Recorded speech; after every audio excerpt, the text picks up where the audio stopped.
उद्या मंगळवार दिनांक 29 रोजी जुन्नर विधानसभेची महाविकास आघाडीची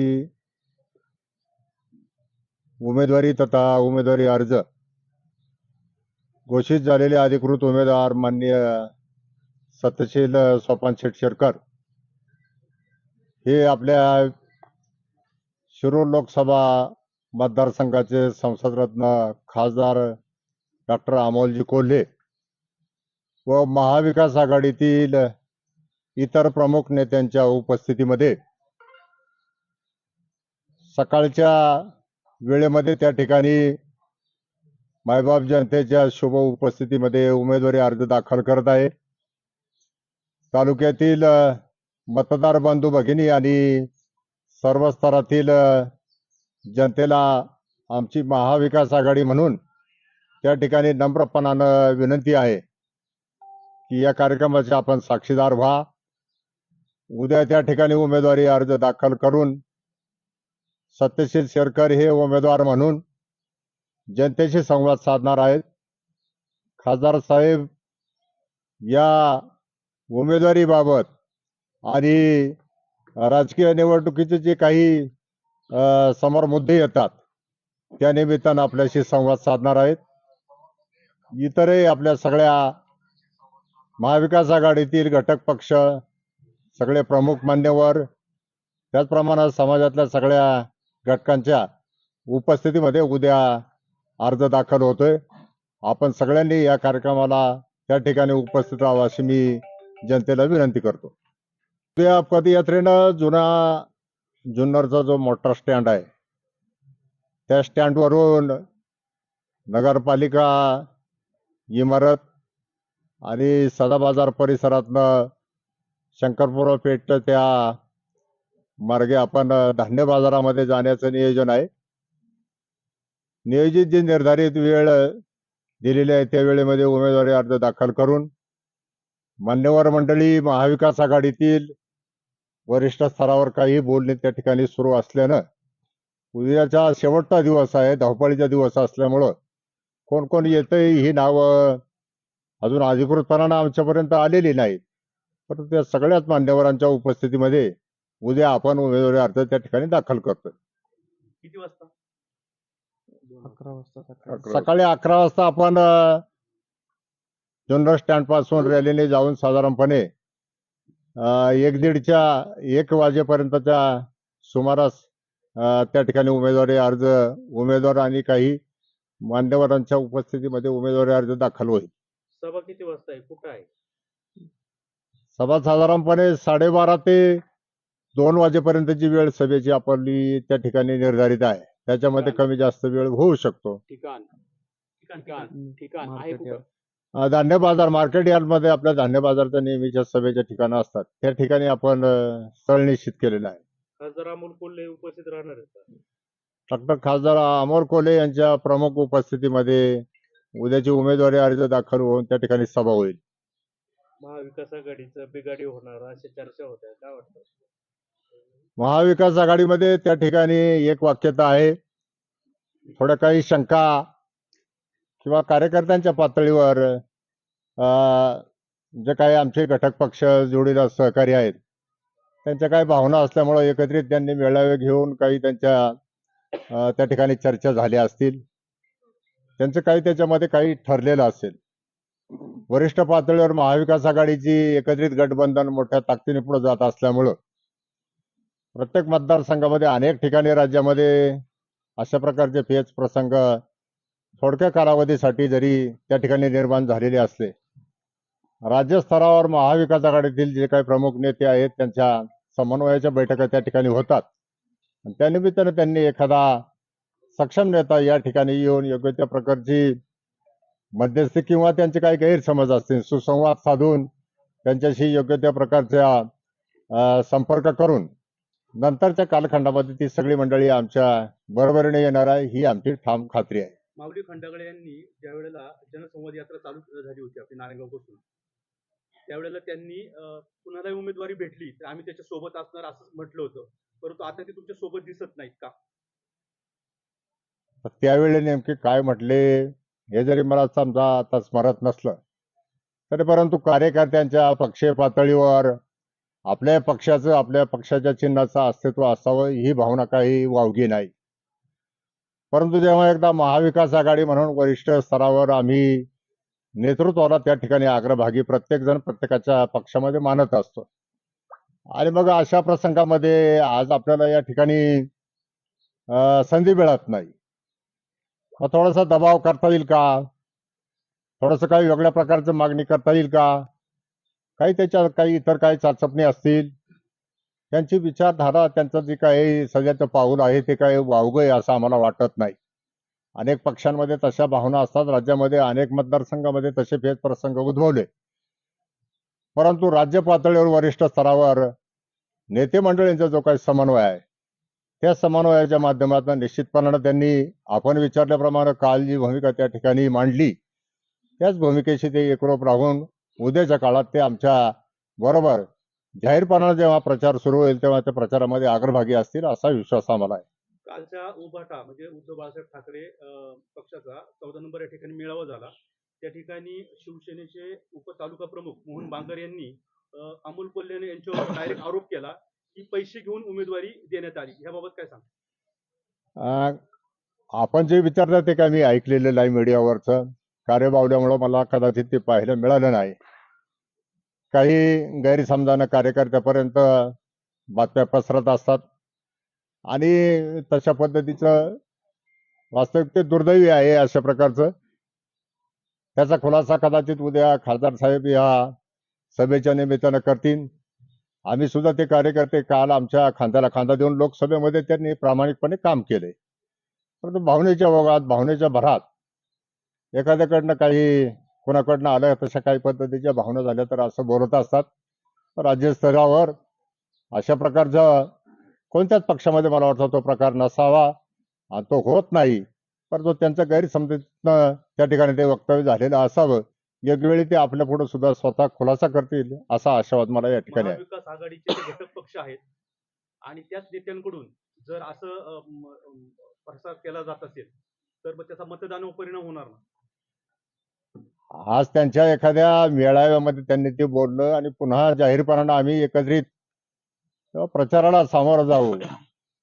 गैरसमज दिलगिरी अशा काही गोष्टींनी ते निश्चितपणानं आपल्या समोर येतील. आजच काही प्रचाराची सगळी सूत्र किंवा मतदानाचे कल हे काही निश्चित झालेले नसतात.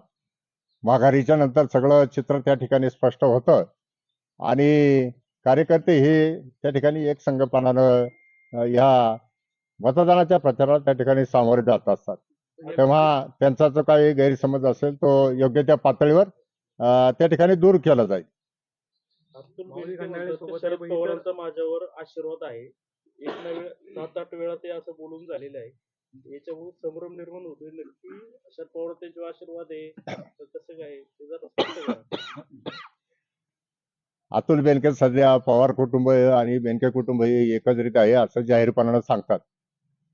सध्याच्या काळामध्ये तुतारी पक्षाला ना आदरणीय पवार साहेबांना राज्यामध्ये खूप मोठी सहानुभूती आणि पाठिंबा त्या ठिकाणी लोकसभेमध्ये आपल्याला पाहायला मिळाला. जुन्नर तालुक्यामध्ये सुद्धा तीच परिस्थिती आहे. उद्याच्या काळात विधानसभेला अजितदादा पवार गटाकडनं आपण सामोरे जात असताना आपल्याला ह्या गटाची काही सहानुभूती मिळावी किंबहुना तशा पद्धतीचं भासवलं जावं याच्यासाठी राजकीय चातुर्य वापरून हा शब्दप्रयोग ते त्या ठिकाणी करतात. आणि याचं उत्तर पवार साहेब जेव्हा या तालुक्यामध्ये सत्यशील शेरकरांच्या प्रचारासाठी प्रचार सभेमध्ये येतील तेव्हा मला वाटतं आमच्यापेक्षा पवार साहेब योग्य त्या पद्धतीने याचा खुलासा करतील. अतुल बेनके असंही म्हणतात की राष्ट्रवादी जी होती पूर्वीची ती सगळी राष्ट्रवादी आम्ही एकच म्हणून काम करणार. याबाबत काय सांगता? त्याचे सुद्धा उद्या पाहिजे तर आपल्याला संसदरत्न खासदार डॉक्टर अमर कोल्हे साहेब काही भूमिका तिथं मांडतील. भूमिका मतदारांना चकवा देण्याचं किंबहुना काही संभ्रम निर्माण करण्याचं काम अशा प्रकारच्या बातम्यांमधून निश्चितपणे होत असणार.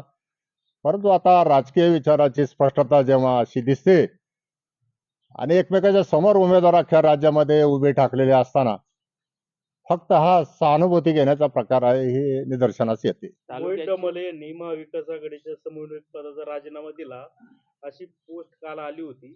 नक्की काय वास्तव काय आहे मागचं? खऱ्या अर्थाने काल जी पोस्ट आली, जी राजीनामा दिला, ती वस्तुस्थिती खरी आहे. ज्यावेळेस कार्यकर्त्यांची भावना असते का समन्वयक पद म्हणजे तिन्ही पक्षांचं समन्वयक पद मला स्वतःला महाविकास आघाडीमध्ये होतं. हे असताना लोकसभेमध्ये सर्वांना एकत्रित, तिन्ही पक्षांना एकत्रित घेऊन करण्याचं काम सर्वांच्या सहकार्याने व्यवस्थित झालं. परंतु काही लोक विधानसभेच्या माध्यमातून तुम्ही पाहिलं असेल, शिवसेना असेल, काँग्रेस असेल, राष्ट्रवादी असेल, सर्वच हे एकत्रित करण्यामध्ये मला स्वतःला अपयश आलं असं मी समजतो. आणि त्याची जबाबदारी म्हणून जर आपण आपल्या पक्षातील नेत्यांना, शिवसेनेवाल्यांना, काँग्रेसवाल्यांना आपण त्या पद्धतीने पदाला न्याय देऊ शकत नसेल, म्हणून मी नैतिकता म्हणून मी स्वतःचा राजीनामा दिला होता. आता तुम्ही सोबत आहात का? हा? आता तुम्ही तुम्ही ठामपणे सोबत आहात का? एकत्र- सत्यशोधकांच्या सोबत दिसतोय आहात? म्हटल्यावर ते काय पवार साहेबांबरोबर नारायणगावचे 100%. उपसरपंच बाबूभाऊ पाटे ते पण उबाटा गटात आहेत, जे की तुमचे घटक पक्ष आहेत महाविकास आघाडीचे. आता आपल्यावर दिसत नाही, काय कारण? लेंडे साहेबांनी सांगितलं. आणि महाविकास आघाडीत आता शिवसेनेचं सध्या कोणीच नाही. कालपासून त्यांची जी काही त्यांनी वेगळा स्वतंत्र मेळावा घेतला, त्यांनी त्यांच्या काय भावना मांडल्या, त्यांनी काय भूमिका घेतली.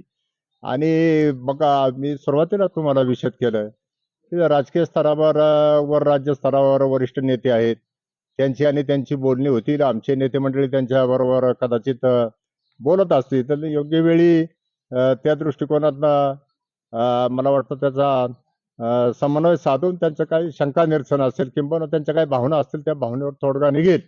आणि त्याच्यामध्ये मग सगळ्या कार्यकर्त्यांना एकत्रित घेऊन येण्याचे काम त्या पक्षप्रमुखांचं असेल.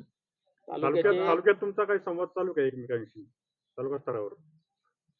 आम्ही तसे एकमेकाचे मित्र आहोत. आमच्या वेळोवेळी तशा प्रकारच्या बैठका झाल्या, त्यांनी त्यांच्या भावना व्यक्त केल्यात.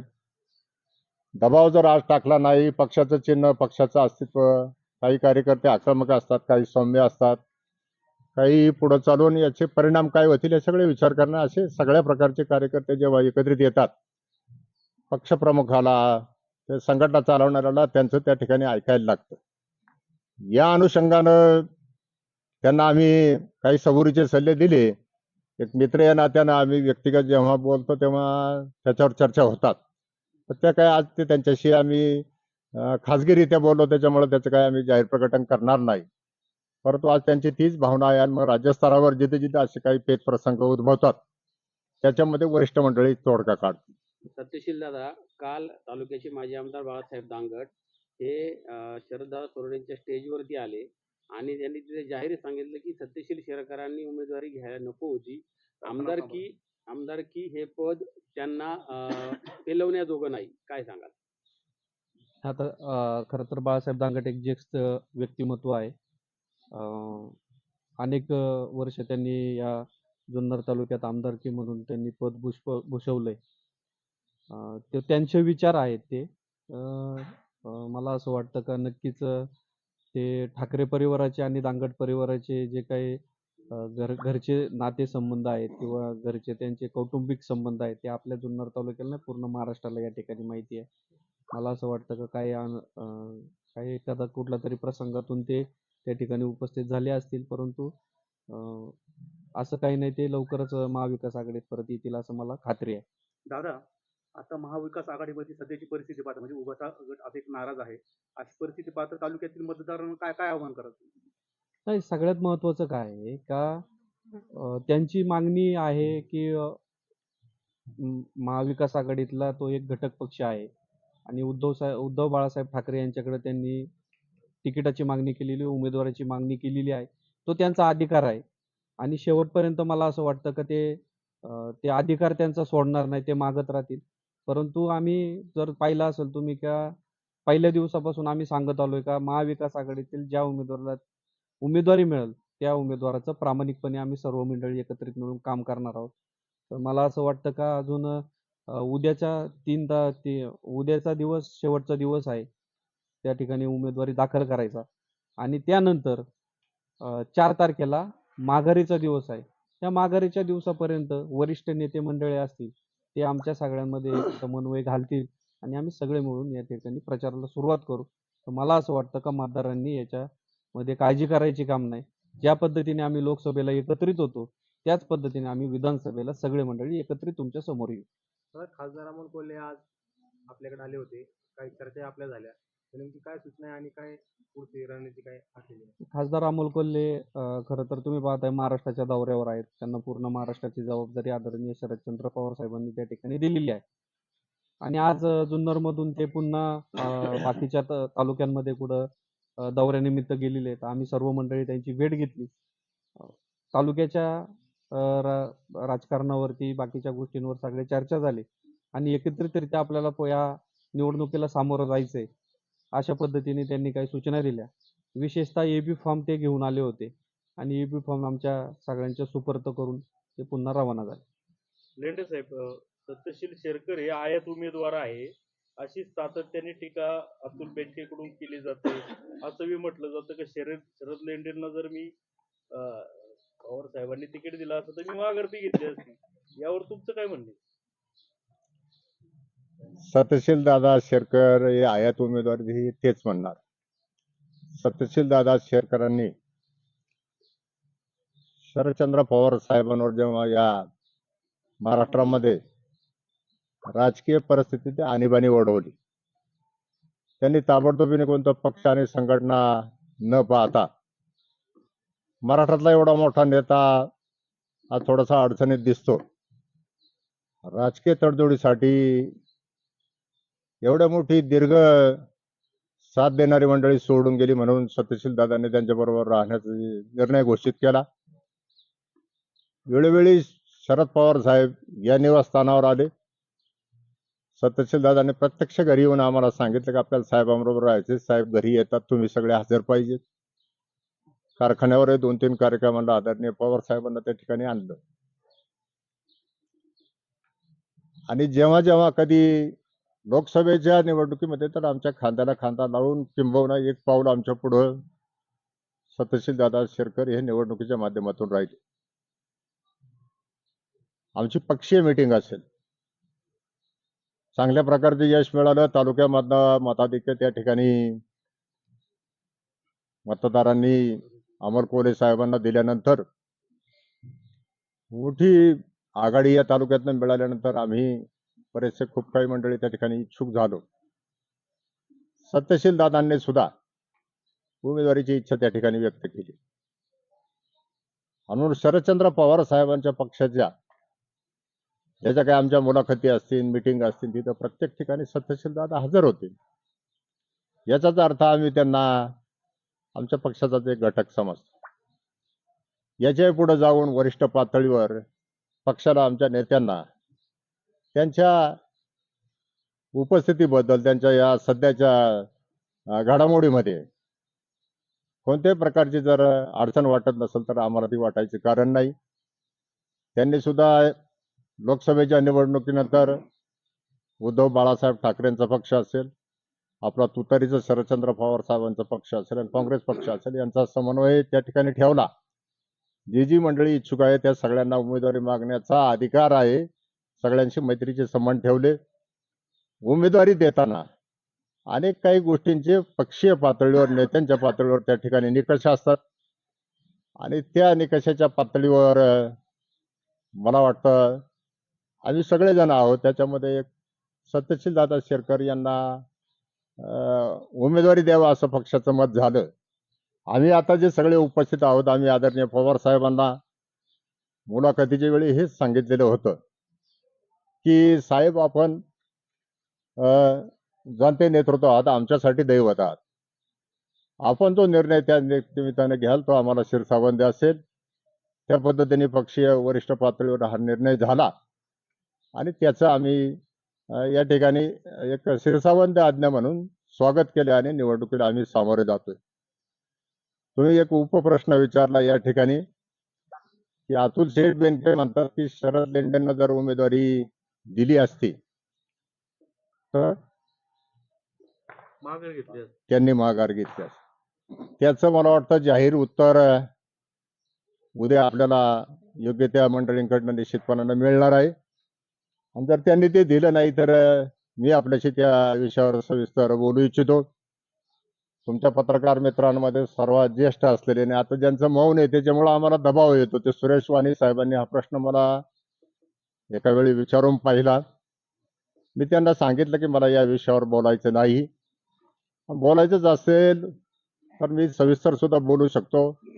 परंतु मी माझ्यावरचा जो काही त्या ठिकाणचा जो काही तुम्हाला जो काही जिव्हाळा किंवा काय जे वाटतंय त्याच्यातलं खरे तथ्य काय आहे तर तथ्य मला वाटतं उद्याच्या दिवसामध्ये उद्या नेते मंडळी त्या ठिकाणी आपल्या समोर उघड करतील. काल आमचा एक पक्ष पातळीवर छोटासा मेळावा होता. त्याच्यात माझे सहकारी अंकुश शेठ आमले हे साक्षीदार आहेत, मोहित ढमाले चौगुले साहेब आहेत, तुषारभाऊ थोरात आहेत. आम्ही सगळ्यांच्या उपस्थितीमध्ये घडलेला तो जो काही प्रसंग आहे त्या निमित्ताने जे काही घडले आणि त्यांनी बाहेर जे काही सांगितले तर ते नेमकं काय आहे ते कदाचित उद्या तुम्हाला निश्चितपणानं ऐकायला मिळेल. दादा, दुपारी आमदार अतुल बेनके यांची जुन्नरला सभा झाली. त्यावेळेला गणपतराव फुलवडे म्हटले की सत्यशील तू पहिला आमदारकी व्हायचं स्वप्न पाहतो, परत पहिले शेतकऱ्यांचे पैसे दे, दिवाळी आली अजून शेतकऱ्यांचे पैसे दिले नाही. काय सांगाल? खरं तर त्यांनी मला फोन करायला पाहिजे होता वडिलकीच्या नात्याने, कारण स्वर्गीय स्वपन शेठ बरोबर त्यांनी अनेक वर्ष काँग्रेस पक्षामध्ये काम केलं आणि वडिलकीच्या नात्याने मी कायम त्यांचा आशीर्वाद घेत आलेलो आहे. तर मला असं वाटतं की जाहीर सभेत बोलण्यापेक्षा त्यांनी मला एक फोन केला असता तर मी त्यांना सांगितलं असतं काय परिस्थिती आहे आणि पैसे आपले कधी जमा होणार आहे. गणपतराव फुलवडे सातत्याने शिक्षणावर बोलतात. सिव्हिल आहे अतुल बेनके, बाकीची 7वी 8वी 12वी 13वी सारखं ते बोलत असतात. काय उत्तर देणार तुम्ही त्यांना? आता मी उद्या माझा उमेदवारी अर्ज दाखल करणार आहे, तर त्याच्यामध्ये माझे म्हणजे तुम्हाला लगेच सगळ्या गोष्टी माझ्या त्याच्यातून तुम्हाला दिसूनच येतील ना, माझ्याकडे काय आहे आणि काय नाही आहे. शरददादा काल बोलताना असं बोलले की मी कोरके खाऊन जगणारा माणूस आहे. माझी जन्माला आलो, माझी लढाई 2 युवराजांशी आहे, त्यापैकी युवराज तुम्ही एक आहात. आता मग ती आमच्या आजोबांची म्हणजे वडिलोपार्जित आता ज्या गोष्टी आहेत त्याला तर मग ते तर सोडून मी तर जाऊ शकत नाही. तर माझ्या वडिलोपार्जांनी जे काही मला करून ठेवलंय तर ते सोडून मी जाऊ शकत नाही. तो त्यांचा संभ्रम असेल किंवा हे असेल, पण ते माझे मित्र आहेत चांगले. तर मला नाही वाटत ते माझ्यावर बोलले असतील तर मी ऐकल ते. नक्कीच बोलले असतील तर. बाळासाहेब दांगट सुद्धा काल बोलले की सोन्याचा चमचा तोंडात घेऊन जन्मलेले हे 2 युवराज आहेत, तुम्ही आणि अतुल बेनके. म्हणजे दोन्ही आमदार बोलले का? हो हो हो हा, दोन्ही बोलले. दोन्ही आमदारांचं ऐकतो मी. ऐकलं नाही मी. मोहित डमालेंबाबत एक संभ्रम निर्माण केला जातो की मोहित डमाले हे अतुल बेनके पुरतच एक इच्छुक उमेदवार होते म्हणून. काय सांगाल तुम्ही त्यावर? माझं पहिल्यापासून सर्व पक्षांशी सर्वांशी मैत्री संबंध राहिलेले आहेत. मी राजकारणाच्या पलीकडे जाऊन मैत्री जपणारा एक माणूस आहे आणि हे करीत असताना बरेच वर्ष आम्ही एकत्र काम केलेलं आहे आणि काही मंडळींनी सुरुवातीपासून अतुल बेनकेंचंच डमी आहे असं सुरुवातीला प्रयत्न केला. त्याचं कारण असं व्हायचं समोरून ते कोणत्या ना कोणत्या कार्यक्रमामध्ये भेट झाली का वाणीसाहेब साक्षीला आहेत आणि ते जाणून बुजून जवळ येणं, बोलणं, करणं, समाजामध्ये संभ्रम निर्माण करणं हे काम ते नेहमी करत होते आणि ते कालांतराने माझ्या लक्षात आलं का हे मैत्रीचा गैरफायदा घेतात आणि ते लक्षात आल्यानंतर मी त्यांना स्वतःहून सांगितलं का साहेब तुमचा पक्ष वेगळा आहे, माझा पक्ष वेगळा आहे आणि तेव्हापासून मी त्यांच्यापासून सांगून मी त्यांच्यापासून बाजूला राहिलेलो आहे. आताही लोकांमध्ये संभ्रमावस्था आहे की तुम्ही तानानी सतीश दादा बरोबर आहे पण मनानी मनानी अतुल बेनके बरोबर आहे असे लोक म्हणतात. रोहित दादा. तुम्ही पहिल्यापासून पाहिलं असेल मी प्रचाराला माझी प्रचार सुरुवात केली, एकनिष्ठ म्हणून सुरुवात केली. त्या शब्दाला माझ्या मित्रपरिवाराने जो शब्द लावला एकनिष्ठ मोहित, त्या शब्दाला लत लावणार नाही एवढंच मी आपल्याला सांगू इच्छितो. ओके. जुन्नरची उमेदवारी राष्ट्रवादी काँग्रेसला सत्यशील शेरकरांना की निष्ठावंतांना आहे? विधानसभेची उमेदवारी शरदचंद्र पवार हा पण शेरकरांचा प्रवेश कधी झाला? तो वरिष्ठ पातळीवर त्यात सगळ्यांना माहीत असेल. आमच्या पहिल्या मुलाखतीपासून ते बरोबर आहेत म्हटल्यानंतर आमच्या मनामध्ये तो प्रश्न आला नाही. ते सगळ्या आमच्या मिटिंगांना जेव्हा आम्ही राष्ट्रवादीची मिटिंग घेतली, शिवस्वराज्य यात्रा, ह्या सगळ्या घडामोडीमध्ये आम्ही एकत्रित येत होतो. परंतु त्याच्यामध्ये त्यांनी त्यांची पूर्वीची असलेली काँग्रेस पक्षाची नाळ आणि आमच्याबरोबर नवीन प्रस्थापित केलेले संबंध पवार साहेबांच्या पहिल्या दिवसापासून त्यांचं राजकीय आयुष्य आता नुकतंच सुरू होतंय. अशा प्रकारची राजकीय घडामोड नुकतीच झाली. आम्ही सगळे जण आता या दृष्टिकोनात पवार साहेबांना साथ देणारे सगळे नवखेच आहोत. आमच्या दृष्टिकोनात ते सगळे बरोबरच आहेत. हा जो काय प्रश्न आहे, हा जर आमच्या नेत्यांना वरिष्ठांना जर पडला असता, तो त्यांना पडला नाही. सुरळीतपणानं त्यांनी सगळे त्या ठिकाणी व्यवस्थित सगळ्याचा साकल्याने विचार करून त्यांना उमेदवारी दिली म्हटल्यानंतर आमच्या मनामध्ये तो प्रश्न येत नाही. कदाचित उद्या खासदार साहेब ते राज्य स्तरावरचे आता नेते झालेत आणि आदरणीय पवार साहेब ही सगळी मंडळी त्याचं काय जर त्याच्यात वाटलं तर उत्तर देतील. आमच्या मनामध्ये तो प्रश्न येत नाही. शेळे साहेब, खासदार अमोल कोल्हेंना 51,500चं लीड होतं. 51,500च्या लीडनी खासदार साहेब आपल्या तालुक्यातनं विजय झालेले आहेत. त्याचबरोबर अतुल बेनके यांनी सांगितलं की 33,000च्या फरकाने ते विजय होतील. तुम्हाला काय खात्री आहे किती विजयाचं गणित असेल? कोण तुम्हाला काय खात्री आहे की तुमचं किती विजयाचं फरकाने calculation तुम्ही काय विजयी आहे व्हाल? तुमचं? किती मतांनी किती हे मतांनी विजय विजय होतील होईल? सत्यशील शेरकर? आता निवडणुकीचं चित्र 4 तारखेला माघारीनंतर त्या ठिकाणी स्पष्ट होईल. पवार साहेबांना जी सहानुभूती पक्ष फुटल्यानंतर संपूर्ण महाराष्ट्रामध्ये लोकसभेच्या निवडणुकीत मिळाली, महाविकास आघाडीला सगळ्या घटक पक्षांची खंबीर अशा प्रकारची साथ मिळाली. लोकसभेला एकच उमेदवार इच्छुक असतो, एकाच पक्षाला तिकीट दिलं जातं. सध्याच्या काळामध्ये महायुती आणि महाविकास आघाडीमध्ये इच्छुकांची संख्या जास्त होती. महायुतीमध्ये पण काही अपक्ष अर्ज दाखल झालेत.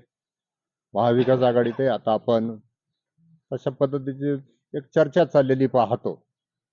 परंतु उद्याच्या काळात 4 तारखेनंतर सगळं चित्र स्पष्ट झाल्यानंतर तालुक्यामध्ये जेव्हा आम्ही फिरतोय, मतदानाची रणनीती आणि जनतेचा जो काही आवाज आहे, त्या आवाजामध्ये तुतारीकडे ही उमेदवारी आल्यानंतर आदरणीय पवार साहेबांचा या तालुक्याशी शेतकऱ्यांची जी काही जोडलेली नाळ आहे, त्याचा सर्वंकष विचार करता लोकसभेसारखंच चित्र थोडेफार फरकानं कमी जास्त राहून लोकसभेसारखंच चित्र या तालुक्यामध्ये त्या ठिकाणी राहणार आहे आणि सत्यशील दादा शेरकर हे त्या ठिकाणी मोठ्या मताधिक्यानं विजयी होतील असाही ठाम आशा आम्हाला आहे.